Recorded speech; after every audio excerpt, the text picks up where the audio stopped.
نو تنظیم د جمعیت کې پراتوي کوششونه دي دا د محمد کرم حافظ سے محنتونه دي دا د محمد کرم حافظ سے محنتونه دي دا چې په بالا غړې کې ارخوا مکتبونه دي دا د محمد کرم حافظ سے محنتونه دي دا د محمد کرم حافظ سے محنتونه دي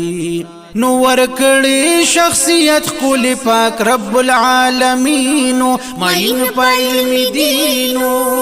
هیڅ بغض پکینو حق پرستو پزل سپینو ماین پایم دینو پدیخ کلیو ساپو لرو برکی خموبینو ماین پایم دینو نو د زیر سایاز د کړي خلکو سبقونه دي